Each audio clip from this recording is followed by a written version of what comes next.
자, 다시 하도록 하겠습니다.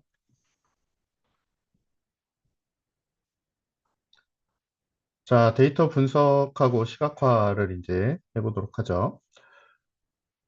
어, 자, df.corr이라고 되어 있는데요. 이거는 corr은 뭐야, 교차행렬을 만들어주는 애예요. 네, 그래서 이쪽에 보시면 데이트, 이어, 먼스, 데이 쭉 컬럼들이 있죠. 이 똑같은 컬럼이 행에도 이렇게 들어있죠. 예, 그래서 요 두 개의 상관관계를 비교해주는 그런 애다라고 생각하시면 되겠고요. 자, 그래서 데이트랑 데이트가 같이 만나는 요 셀, 그쵸? 요 셀은 1로 되어 있죠?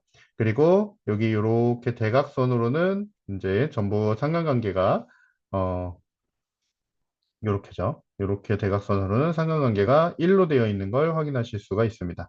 그쵸? 자, 그리고 그래서 요거를 조금 분석을 좀 해보면요. 이제 요거는 좀 분석을 필요하죠. 큰 값과 작은 값이 있어요. 이건 1부터 마이너스 1까지의 값을 가지게 되고요. 그래서 여기 안에 있는 값들은 1부터 마이너스 1까지의 값을 가지게 됩니다. 그래서 양의 상관관계, 음의 상관관계 이렇게 표현을 하게 될 거예요. 그래서 양의 상관관계는 1에 가까울수록 강한 양의 상관관계가 되고요. 음의 상관관계는 마이너스 1에 가까울수록 강한 음의 상관관계가 됩니다. 그리고 양의 상관관계는 이제 비례 관계라고 생각하시면 되고 음의 상관관계는 반비례 관계다라고 생각을 하시면 됩니다. 자, 그래서 지금 여기 간단하게 써놨는데요.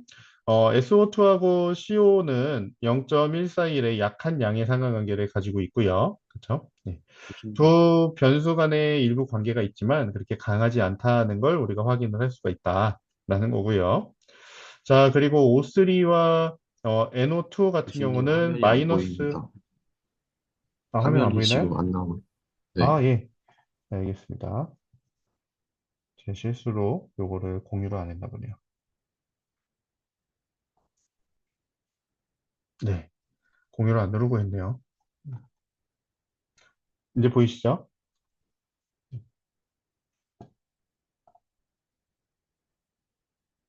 네, 보입니다.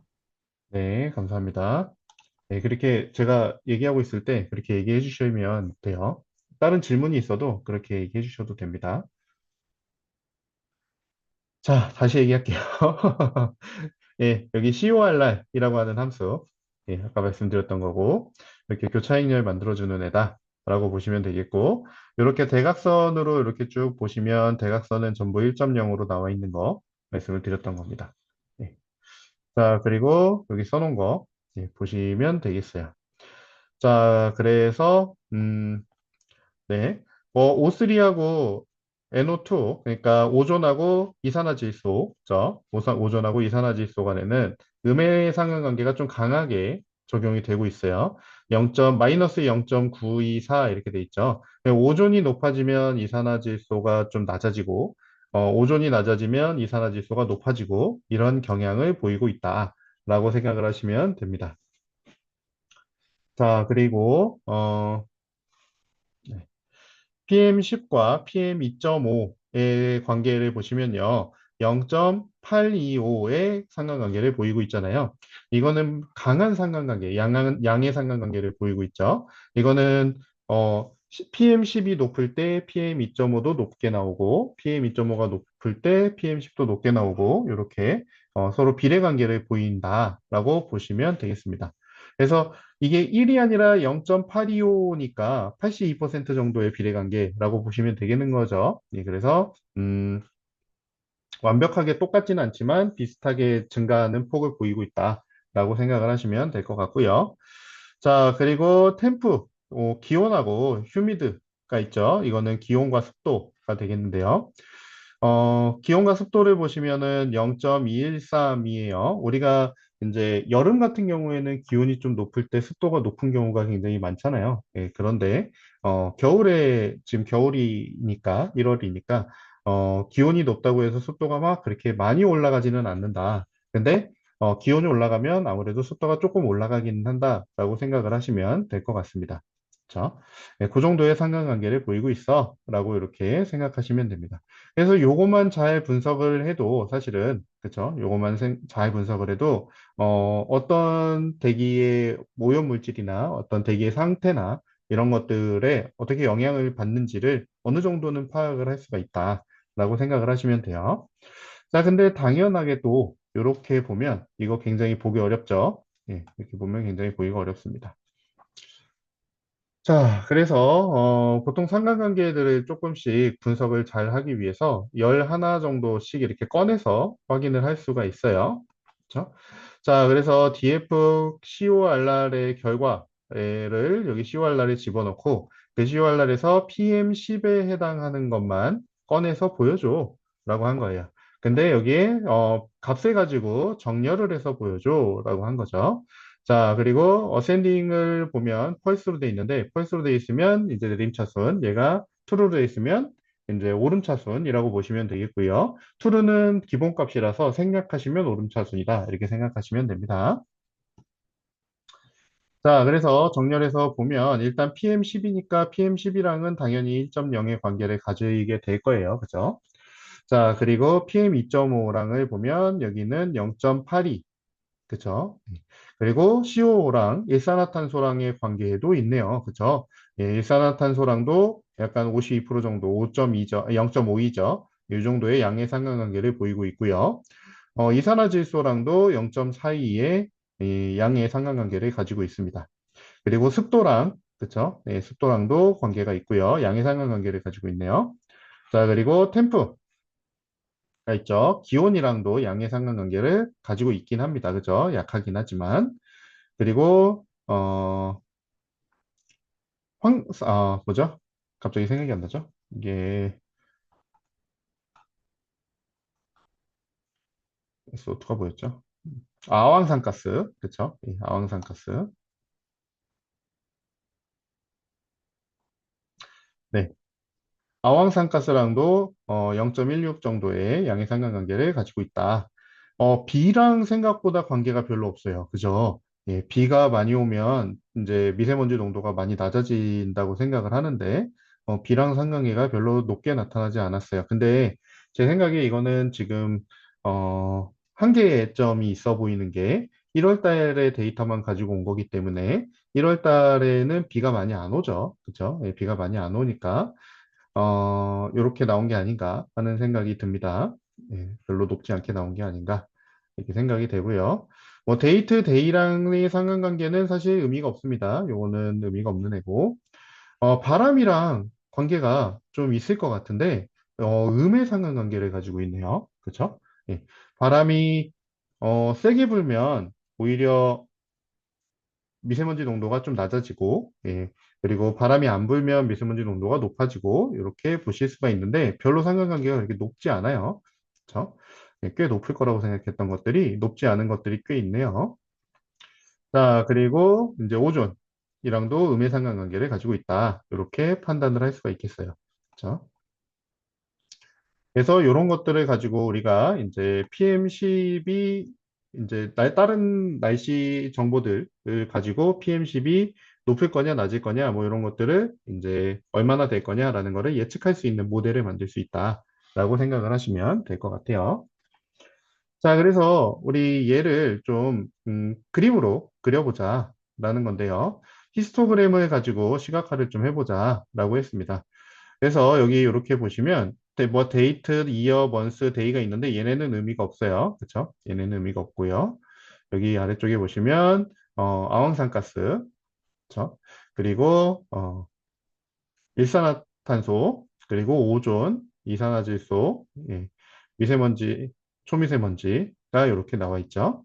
자, 그래서 여기 보시면 횟수를 보는 거잖아요. 그렇죠? 예, 수치가 얼마큼 나왔는지 누적된 횟수를 보는 건데 0.004가 굉장히 제일 높게 나오고, 뭐 이런 것들을 보실 수 있습니다. 그래서 어떻게 분포가 돼 있는지를 볼 수가 있어요. 그래서 1월 달에는, 아황산가스 같은 경우는 0.03이랑 0.004인 게 날짜가 많았구나, 라고 판단을 하실 수 있는 거고요. 그리고, 0.4, 이거 보죠. CO는, 그죠. 일산화질소는 0.4에서 한 0.8쯤까지가 좀 이렇게 많이 분포가 돼 있었다라고 볼 수가 있겠죠. 자, 그리고 오존은 좀 낮은 편이네요. 그죠? 오존은 낮은 쪽에 많이 이렇게 분포가 돼 있고, 그리고 이산화질소도 이제 이런 식이니까, 좀 낮은 날도 있고, 좀 높은 날도 있고, 이렇게 극단적인 날짜들, 이렇게 농도들을 보이는 날들이 있었다라고 보실 수가 있겠죠. 그래서 전체적으로 보면 약간 1월 달에는 공기 대기질이 전체적으로는 좀 좋은 편이었던 것 같아요. 그쵸? 네. 미세먼지도 50 이하인 게 거의 대부분이고요. 저 초미세먼지도 이제 20 이하인 게 제일 많으니까, 그쵸? 예, 미세먼지가 안 좋은 날들은 그렇게 많지 않았다. 뭐 이렇게 생각할 수가 있겠네요. 자, 그리고 기온의 경우를 보면요. 기온은 이제 영하 5도에서 이제 0도 사이가 제일 이렇게 많이 분포되어 있는 거를 확인하실 수가 있겠죠. 네, 겨울이니까 좀 추운 날씨들이 이어졌다라고 보시면 되겠습니다. 예, 영상으로 올라가는 날들도 꽤 있었죠. 네. 자, 그리고 바람은 생각보다 많이 불지 않았어요. 그죠? 예, 이렇게 데이터를 확인하실 수가 있겠다라고 보시면 되겠습니다. 자, 그리고 막대브로이프로 이제 일별 미세먼지 평균을 그려보자라고 한 겁니다. 자, 그래서 여기 보시면 이제 시몬을 이용을 해서 바플롯을 그려줬고요. X에다가 데이를 넣었어요. 그리고 Y에다가 PM10을 넣었고요. DF를 데이터로 넣어서 이제 그려줘라고 한 겁니다. 자, 그리고 이거 뭐 XTX라고 돼 있는데 얘는 눈금선이고요. 그거는 0으로 표현했으니까 로테이션을 0으로 했으니까 이제 기본으로 표시되게 가로로 표시되게 돼 있는 거다라고 보시면 되겠고요. 그래서 쇼에서 보면 이렇게 나오는 거죠. 자, 그래서 여기에 1, 2, 3, 4 이렇게 쭉 나와 있죠. 1일부터 31일까지가 되겠고요. 1일인 게 아마 24개, 그쵸? 2일인 게 24개, 뭐 이렇게 24개씩 있을 거잖아요, 데이터가. 예, 아니죠. 아, 맞죠, 맞죠. 24개씩. 예, 24개씩 있을 거잖아요. 그것들을 평균을 내서 이렇게 나온 거다라고 생각을 하시면 될 것 같습니다. 자, 그래서 미세먼지 농도가 높았던 날이, 대개 전부 20 요쯤 선에서 이렇게, 많이 있고요.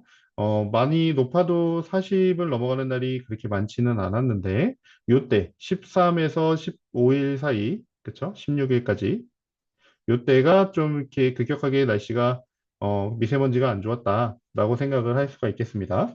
그럼 요때 무슨 일이 있었는지를 좀 확인을 해보면 이제 정보를 우리가 분석하는 데 도움이 될 건데 우리가 지금 주어져 있는 정보가 있잖아요. 그렇죠?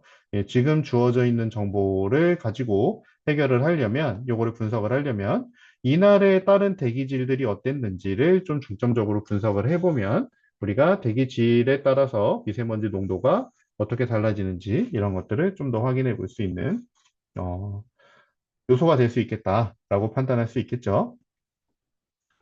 자, 그리고 이제 상관관계를 이제 히트맵으로 좀 표현을 해봤어요. 우리 요렇게 원래 봤었는데 요렇게 보니까 너무 보기 힘들잖아요. 예, 눈도 아프죠. 예, 어디에 뭐가 있는지 막 헷갈리고 이게 뭔지 헷갈리고 막 이러니까 얘를 조금 색상으로 표현을 해보자라고 하는 게 히트맵이다라고 생각을 하시면 될 것 같아요. 자, 그래서 히트맵을 보시면 이렇게 예, 시본을 이용을 해서 그릴 수 있고요.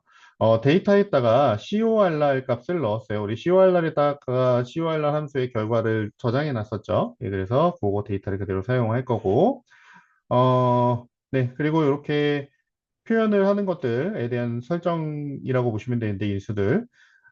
요거는 이제 소수점 아래 어디까지 표현할 거냐라는 거고요. 데이터를 어떻게 표현할 거냐. 포맷이죠. 예, 포맷이고, 얘는 이제 CMap이라고 하는 건데, 요걸 얘기하는 거죠. 색상을 어떤 색상표를 사용할 거냐라는 건데, 핫이에요. 그렇죠? 예.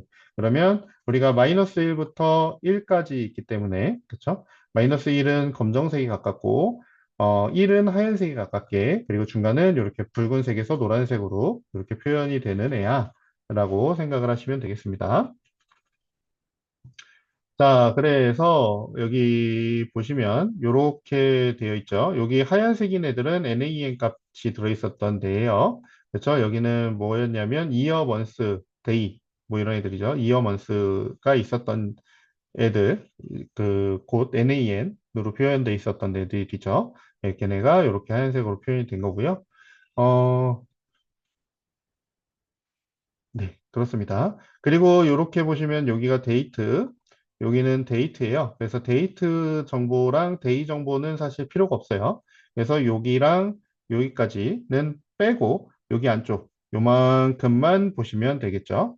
네, 요만큼만 보시면 되겠다라는 거고요.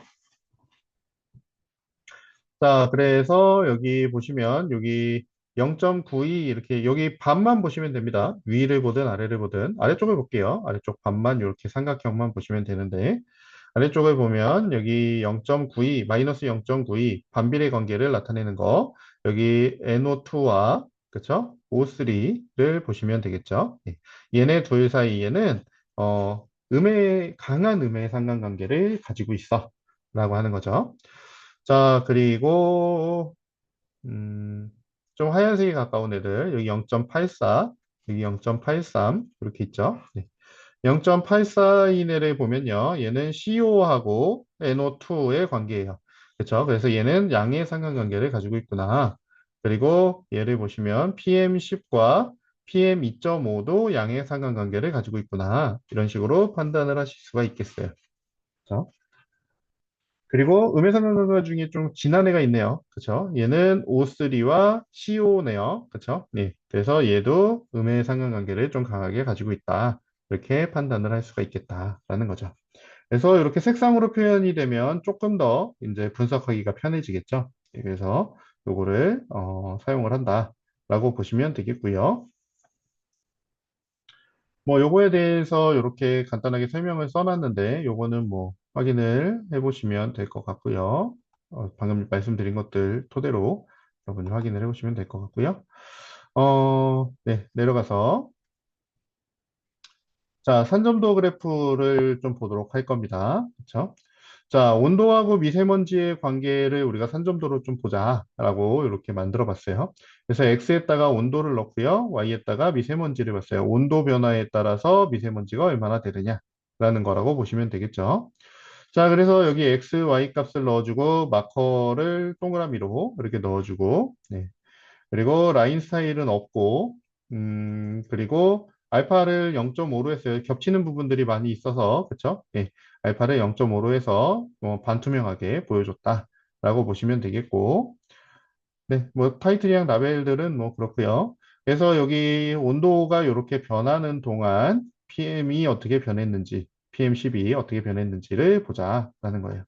자, 그래서 여기 보시면 유의미한 결과를 보여주고 있는 부분은 사실 요 부분이 제일 진하죠. 그쵸? 요 부분하고 요 부분이 진한데 요 부분들은 온도 변화에 따라서 요 미세먼지의 변화가 크지 않은 부분들이라고 보시면 되겠죠? 예.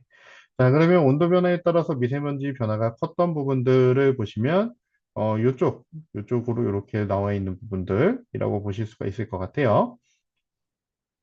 네. 그래서 요렇게 올라가면서 요 영하 한 3도 그쵸? 영하 한 3도쯤까지는 80 이상으로는 올라가지 않았어요. 그쵸? 네. 자, 근데 영하 한 2도, 1도 그쵸? 영하 3도, 2도, 1도 그리고 0도 요때부터는 요렇게 160까지 올라가는 경우들도 많이 생기더라. 이렇게 보시면 되겠고요. 네. 그리고 오히려 또 너무 높아지면 10도, 뭐 15도 요때는 또 이렇게 110도 요 정도 선에서 더 올라가지 않았다라고 보실 수가 있습니다. 물론 이제 110 이 정도도 굉장히 나쁜 거기 때문에 예, 뭐 나쁘다라고 볼 수 있겠지만 어쨌든 영하 5도 밑으로 내려가면 그렇게 많이 나쁘지 않다. 보통이다라고 보통 정도죠. 80 정도면 보통 정도다라고 이렇게 보시면 될 것 같습니다. 그래서 이런 식으로 분석을 할 때 이렇게 볼 수 있는데 사실 온도와 PM10의 관계는 그렇게 분석을 하기에, 구분을 하기, 분류하기에 딱 좋은 항목들은 아니죠. 지금 보면. 네, 그래서 그래프를 그려보고, 얘가 상관관계에 따라서 얘가, 어떤 모양으로 그려지는지 이런 것들을 보시고 판단을 하실 수 있다라고 하는 거라고 생각하시면 되겠어요. 자, 그래서 좀 관련성이 높았던, 양의 상관관계가 높았던 애들을 좀 그려봤어요. 자, 그래서 PM10과 PM2.5를 가지고 그림을 그려봤습니다. 자, 그래서 이번에는 빨간색으로 동그라미를 그려봤는데, 요렇게 나왔죠. 이렇게. 여기서 뭔가 빵 하고 총 쏴서, 그쵸? 예, 무슨 축포 같은 거 쏴서 이렇게 퍼져나가는 것 같은 그런 형태가 되었죠. 예, 그런 형태를 보이고 있어요. 그래서, 양의 상관관계를 좀 강하게 보이고 있기 때문에 약간의 선형성을 띠고 있다. 대각선으로 예, 선형성을 띠고 있다라고 볼 수가 있겠는데 이게 갈수록 퍼져나가는 형태니까 그렇죠? 예, 양의 상관관계가 완전히 강하지는 않고 완벽하게 강하지는 않고 꽤 강한 편이라고 판단을 할 수가 있겠다라는 거죠. 예. 그래서 보통 미세먼지가 높으면 초미세먼지도 높아라고 판단을 할 수 있고 미세먼지가 낮으면 초미세먼지도 좀 낮아라고 판단을 할 수 있겠다라는 거죠. 그래서 이렇게 어떤 특정한 형태를 그리는 것들이 분석하는 데 조금 더 이제 도움이 되는 그런 그래프들이다라고 판단을 할 수가 있겠습니다.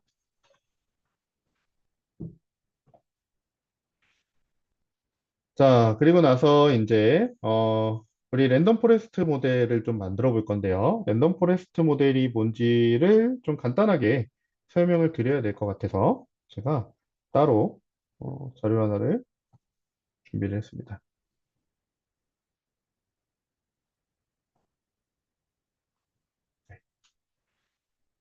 자, 랜덤 포레스트라고 하는 거를 간단하게 설명을 드릴게요. 자, 여러분, 그 머신러닝이라는 게 있잖아요. 머신러닝이 있고 딥러닝이라는 게 있죠. 이걸 알고 계시죠? 예, 인공지능을 우리가 만들 때, 인공지능이 데이터를 가지고 학습을 해야 되죠. 예, 학습을 하는데 그 학습을 기계가 학습을 하는 거기 때문에 기계 학습이라고 표현을 하는데 그게 머신러닝입니다. 네, 머신러닝을 사용을 하다가 이제 한계점이 좀 보이기 시작을 하고 좀 더 복잡한 걸 할 수 있었으면 좋겠고 뭐 이렇게 되면서 인공신경망이라는 게 나오게 되는데 그게 이제 딥러닝 모델이 된다라고 생각을 하시면 되겠어요. 그래서 지금 같은 경우는 뭐 그렇게 굉장히 복잡한 그런 건 아니기 때문에 인공신경망까지는 사용을 하지 않고요. 랜덤 포레스트 모델은 딥러닝 모델 중에서 한 중간쯤에 있는 라고 생각을 하시면 됩니다. 자, 그래서 랜덤 포레스트 모델이 뭔지 되게 간단하게 좀 보면요. 우리가 보통 이 모델들, 머신러닝 모델들을 보시면 대부분 다 예측 모델이에요. 분류기라고 표현을 하는데, 어떤 값들이 들어오면, 그렇죠? 새로운 값이 들어오면 기존에 학습한 내용들을 토대로 그룹을 나눠 놓는 거죠. 이 그룹에 속하는 애일 거야, 이 그룹일 거야, 이 그룹일 거야, 이렇게 판단을 하는, 예측을 하는 그런 모델들이다. 라고 생각을 하시면 되겠어요. 자, 그래서 예측 모델인데 좀 강력한 애입니다. 얘는 그 머신러닝 중에서는 좀 강력한 애라고 생각하시면 되겠고요. 앙상블을 이용을 하는 애라고 생각하시면 되는데 단순하게 의사결정 트리라고 하는 애를 여러 개를 모아서 어, 앙상블을 이룬 애라고 생각을 하시면 됩니다. 사실 이게 설명이 단데 그래도 PPT를 준비했으니까 좀 간단하게 읽어보면요. 음. 복잡한 문제들, 좀 다소 복잡한 문제들 해결하고 정확한 예측 제공하는 데 탁월한 성능을 보이는 애다라고 했고요. 의사결정 트리라고 하는 애가 있어요. 이 의사결정 트리는 어떤 노드들, 우리 트리 알죠? 예, 여러분 트리 아시죠? 이런 트리들이 있다라고 하면, 예, 이런 트리가 있으면 여기에 트리 노드 하나하나가 질문입니다. 질문들이다라고 생각하시면 돼요. 그렇죠? 그래서 요 질문을 해보고 여기서 대분류를 하는 거죠. yes, no로 해서 yes면 이쪽으로 가고 no면 이쪽으로 가. 그래서 여기서 또 질문해서 yes면 이쪽으로 가고 no면 이쪽으로 가. 이런 식으로 하는 거죠. 옛날 여러분 그 뭐 잡지 같은 데나 신문 같은 데 보면 심리 테스트 하는 뭐 그런 거 있죠. 예, 그런 거랑 비슷하죠. 음, 예, 그래서 뭐 이거면 이거, 이거면 이거, 뭐 이런 식으로 분류해 나가는 형태. 라고 생각하시면 되겠어요. 그래서 이 의사결정 트리 같은 경우는 이 질문을 어떻게 만들고 어떻게 배치하느냐가 굉장히 중요한 그런 모델이다라고 생각하시면 되겠고, 이렇게 분류를 쭉 해서 이거면 이거, 이거면 이거 이런 식으로 분류해서 최종적으로 어떤 클래스가 나오게 되는 그런 형태라고 생각하시면 됩니다. 자, 랜덤 포레스트는 요 의사결정 트리를 하나만 사용하는 게 아니라 여러 개, 그렇죠? 여러 개를 사용하는 애야. 라고 생각하시면 되겠습니다. 그래서 각각의 트리는 독립적으로 훈련된다라고 했죠. 여기 괴물 두 번 썼네. 네. 이렇게 독립적으로 훈련된다는 얘기는 뭐냐면 나무가 한 그루가 이게 숲이라고 해서 나무들끼리 전부 연결돼 있는 게 아니라 나무들이 여러 그루가 그냥 한 군데에 모여 있는 거잖아요. 그래서 여러 개의 트리, 의사결정 트리를 만들어 놓고 각각 독립적으로 다 학습을 시킨 다음에 걔네의 결과들을 어떤 예측해야 되는 값이 들어오면 어떤 값이 들어오면 그 값을 가지고 각각 예측을 하게 하는 겁니다. 그래서 가장 많이 예측된 걸 선택하게 하는 그런 형태다라고 보시면 되겠어요. 그래서 예측 결과를 평균하거나 아니면 투표를 해서 최종 예측을 도출하는 그런 애다라고 보시면 되겠습니다. 그래서 의사결정 트리 하나만 사용했을 때의 그런 오차율을 좀 줄일 수 있는데 도움이 되는 그런 방법이다라고 생각하시면 되겠고요.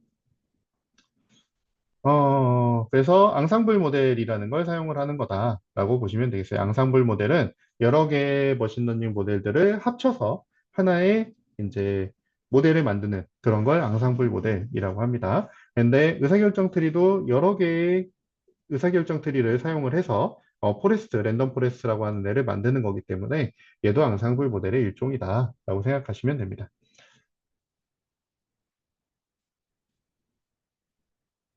네, 그렇고요. 그래서 나무들로 구성이 된다. 의사결정 트리들로 구성이 된다라는 거고요. 네. 자, 작동 원리를 좀 보면요. 랜덤 포레스트 모델 훈련 데이터를 우리가 주면, 머신러닝 모델한테 훈련 데이터를 주면, 이걸 사용해서 의사결정 트리를 여러 개를 만들어줍니다. 우리가 이제 의사결정 트리 우리가 만드는 게 아니라 얘가 데이터를 보고 만들어준다는 거죠. 곧 이제 우리가 지금 의사결정 트리를 파이썬으로 만든다면 파이썬의 사이킨런에 의사결정 트리를 만드는 클래스가 있어요. 그래서 그 클래스로 객체를 생성해서 걔한테 너 이 데이터들 가지고 학습해라고 하면 걔가 알아서 의사결정 트리를 만들어준다라는 거라고 생각하시면 되겠고 그 의사결정 트리를 하나 만드는 게 아니라 여러 개를 만들어준다라는 거예요. 그리고 각각 훈련 데이터를 빠르게 잘라서 사용을 하는 겁니다. 이만큼의 데이터가 있으면 이만큼이 요만큼 잘라서 넣어. 이거 요만큼 잘라서 넣어. 이만큼 잘라서 넣어. 이만큼 잘라서 넣어. 이렇게 학습을 시키는 거다라고 생각을 하시면 되겠고, 그러면 노드의 질문들이 각각 다르게 다 다르게 만들어지겠죠. 예. 나무가 여러 그루가 있더라도 똑같은 종류의 나무가 여러 그루가 있더라도 모양이 조금씩은 다 다르잖아요. 그런 것처럼 서로 각자 다 다른 의사결정 트리들이 만들어지게 될 거다라고 생각을 하시면 되겠고, 자, 그리고 요 트리들이 이제 어, 각자 다 따로 하게 되다 보니까 과적합을 좀 방지할 수 있는 뭐 방법이 될 수 있다라고 생각하시면 돼요. 과적합이라고 하는 건 뭐냐면 훈련 데이터가 너무 잘 만들어져 있어서 훈련 데이터에 너무 적응을 잘 하는 걸 얘기하는 거예요.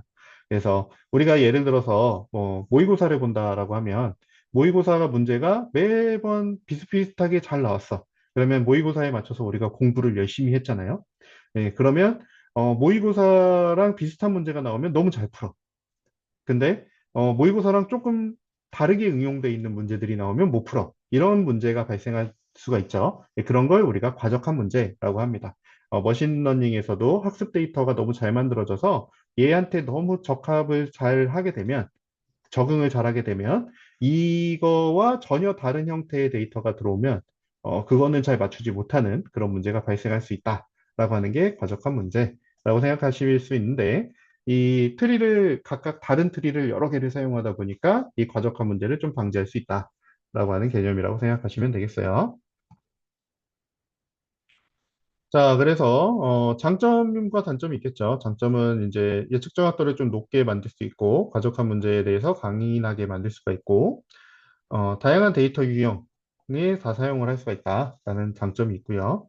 단점은 이제 모델이 좀 복잡해지겠죠. 아무래도 나무가 많아지면 그 모델이 복잡해지니까 모델 해석하는데 조금 어려움이 있을 수 있고 계산량이 좀 많아지겠죠. 당연히 똑같은 걸 여러 그루의 나무가 다 판단을 해야 되니까 다 계산을 하는 거죠. 다 연산하는 거니까. 예. 그리고 하이퍼 파라미터 튜닝의 복잡성이 좀 생길 수가 있다라는 단점이 있어요. 그래서 의사결정 트리 하나만 사용하면 단순하게 해결할 수 있는 걸 좀 복잡하게 만들어서, 그쵸? 복잡해졌으니까 좀 어려워졌는데, 그만큼, 성능은 좋아졌어. 뭐 이런 개념이라고 생각하시면 되겠죠. 네, 그래서, 뭐, 이런 데 활용할 수 있어. 라는 거고요.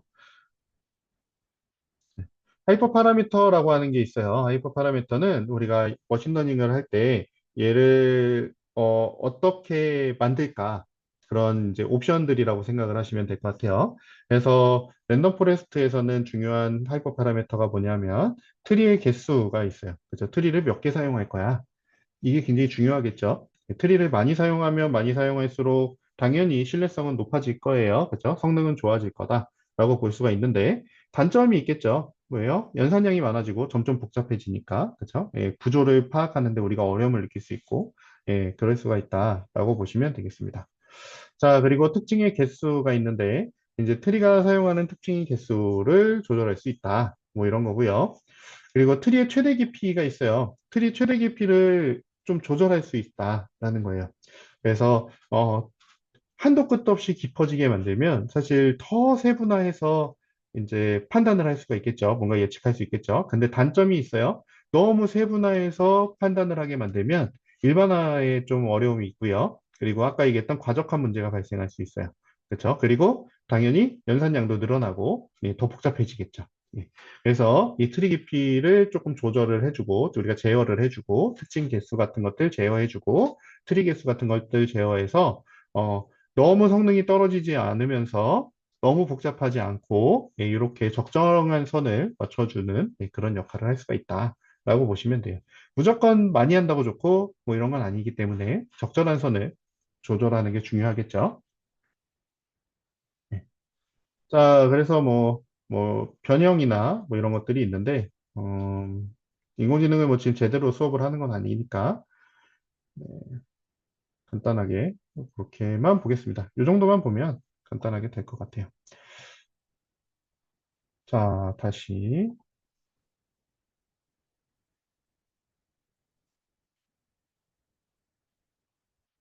네. 자, 다시 그래서 이제 실제로, 코드를 작성을 한번 해보겠습니다. 자, 사이킨런이라고 하는 라이브러리가 있어요. skrun이라고 되어 있는데, 사이킨런이라고 하셔야지 설치가 가능합니다. 물론 이제 콜앱에서는 설치 안 해도 사용이 가능하고요.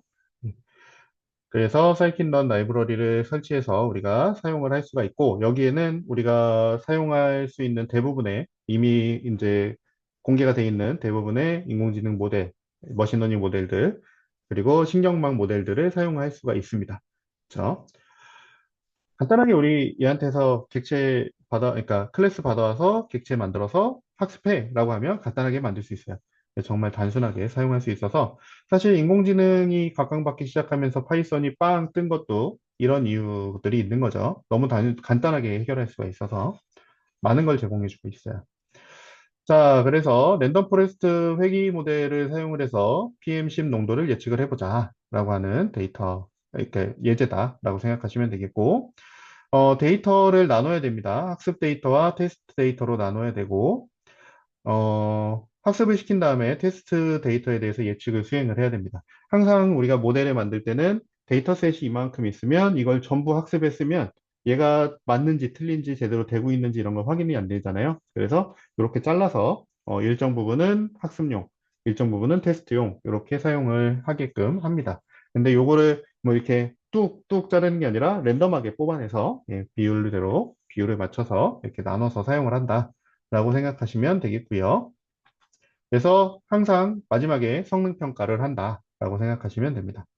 자, 여기서는 성능 평가하기 위해서 평균 재고 모차를 계산한다라고 돼 있죠. MSE라고 하는 건데요. 평균 재고 모차.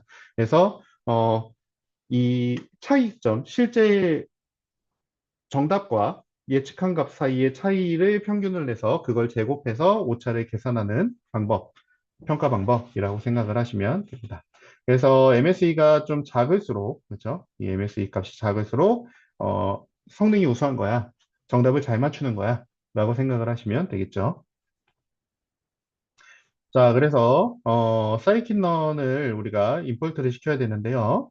sklearn이라고 하는 라이브러리가 가지고 있는 모델 셀렉션 라이브러리에서, 그렇죠? 모듈에서 어, 트레인 테스트 스플릿이라고 하는 이제 함수를 우리가 어, 임포트 시켜서 사용할 거야 라는 건데, 이게 뭐냐면 우리 아까 학습용 데이터와 테스트 데이터를 나눠야 된다고 했죠. 그걸 나눠주는 애라고 생각하시면 돼요. 그래서 랜덤하게 잘 나눠주는 애, 적절하게 잘 나눠주는 함수라고 생각하시면 됩니다.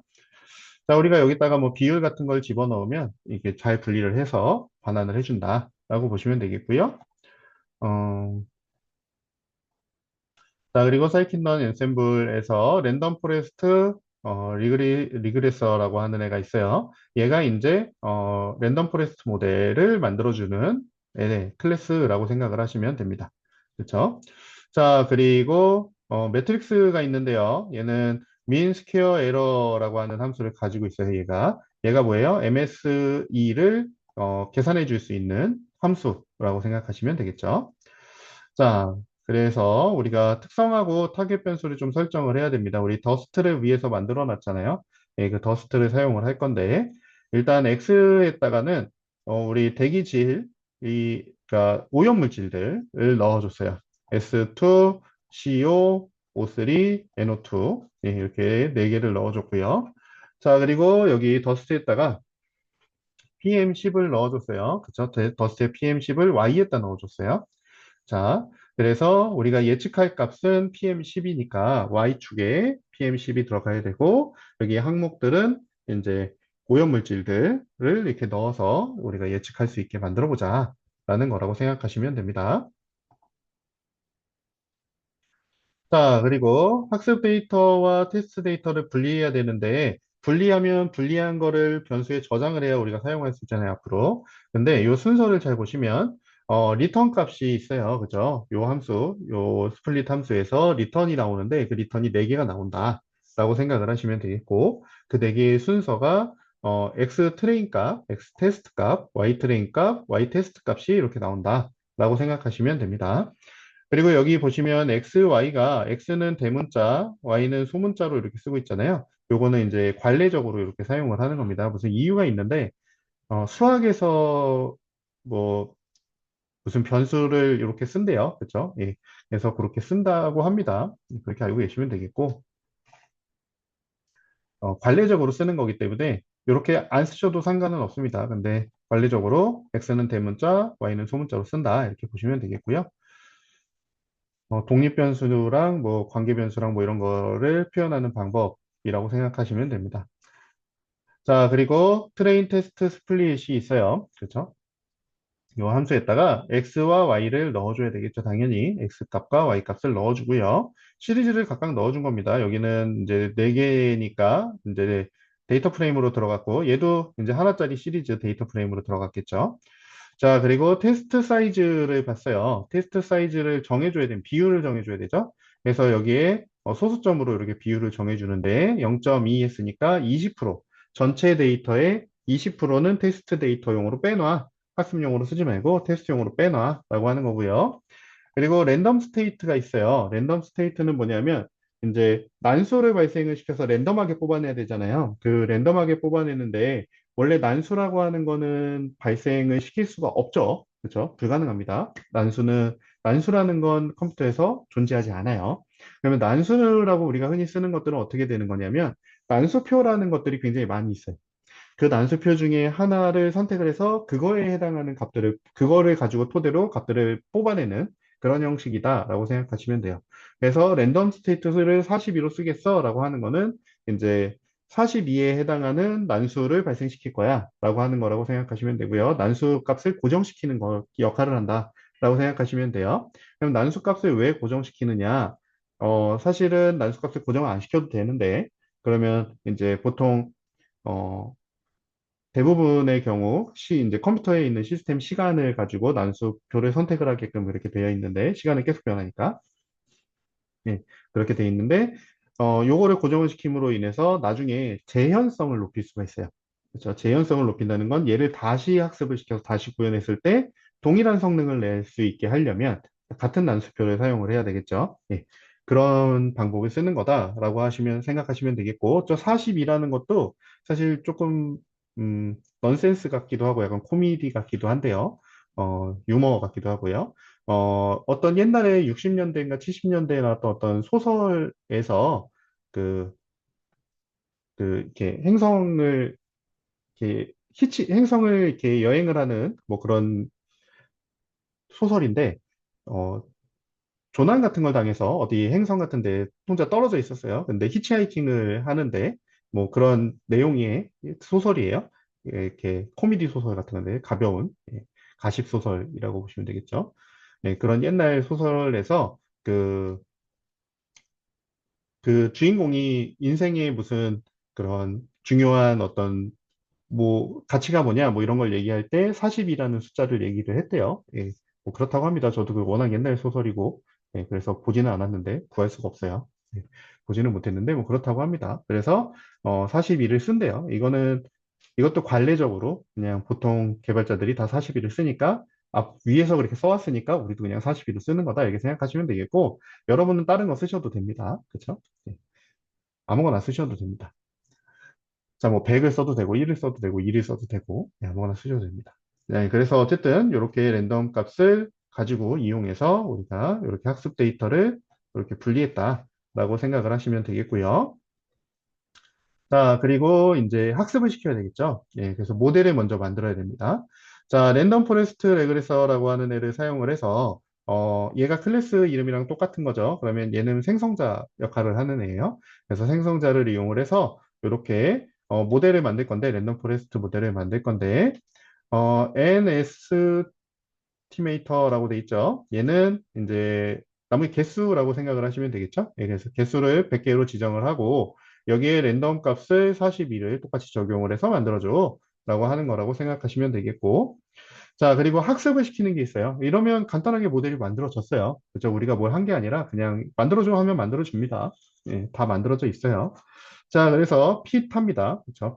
핏이 이제 우리 피팅한다 그러잖아요. 네, 그래서 학습을 시키는, 연습을 시키는 거다라고 생각하시면 되겠고요.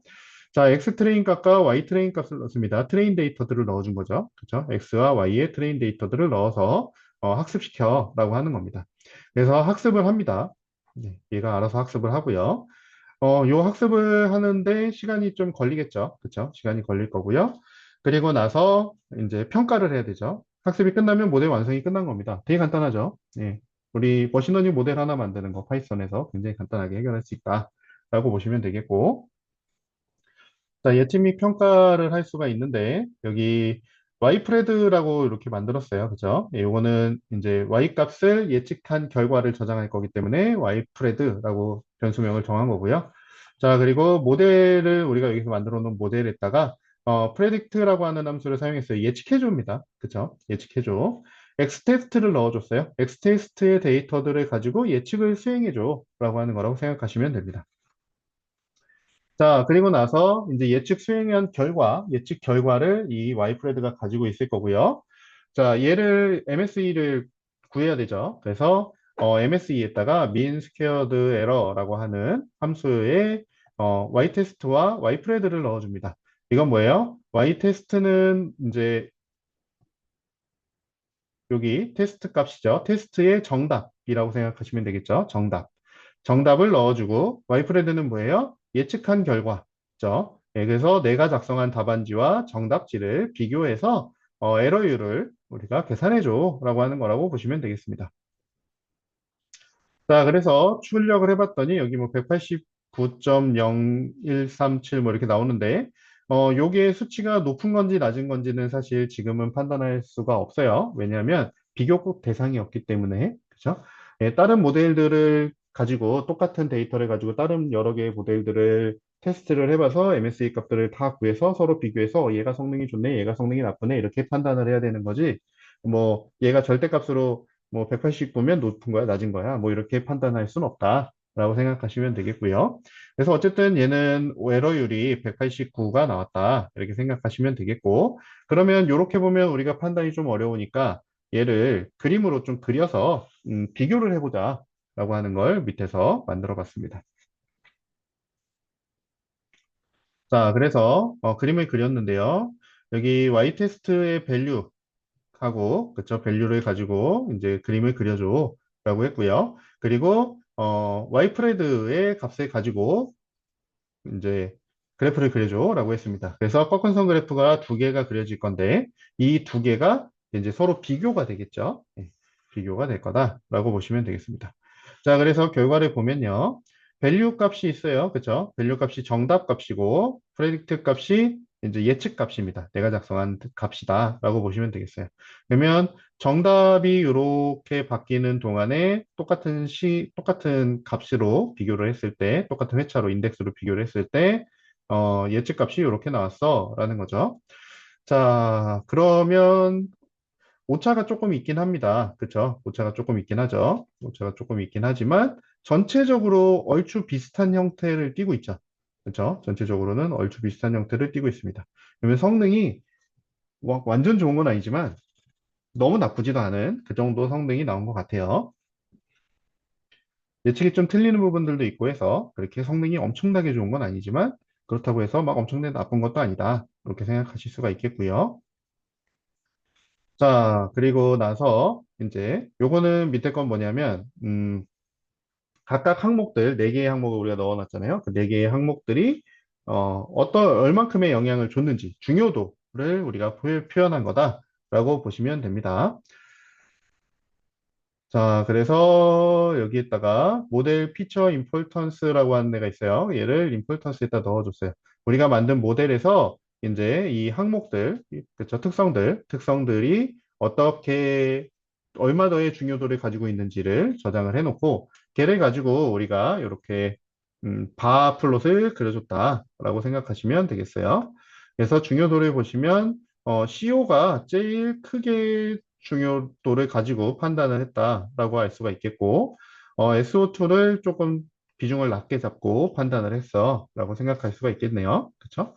예, 그래서 이렇게 보시면 모델이 어떻게 이루어지고 학습이 어떻게 이루어지고 그 학습 결과 예측이 어떻게 이루어지고 이런 것들을 알 수가 있겠죠.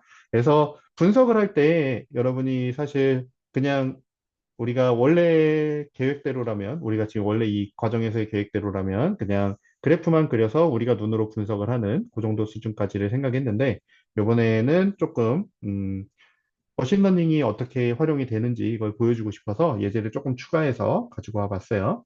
그래서 뒤에 있는 머신러닝 관련된 내용들 확인을 해보시고, 여러분이 여기에다가 조금 다르게 옵션을 줘서 해결해 볼 수도 있겠죠. 그렇죠? 예, 여기 에스티메이터스를 좀 조정을 한다던가 아니면 뭐 랜덤 값을 바꿔본다던가 아니면 여기에 요 음, 특성들 그쵸? 특성들을 좀 바꿔본다던가 뭐 이렇게 해서 확인을 해보실 수가 있을 것 같아요. 자, 그래서 여기까지가 오늘 준비한 내용인데 시간이 조금 많이 남았네요. 그쵸? 시간이 잠시만요.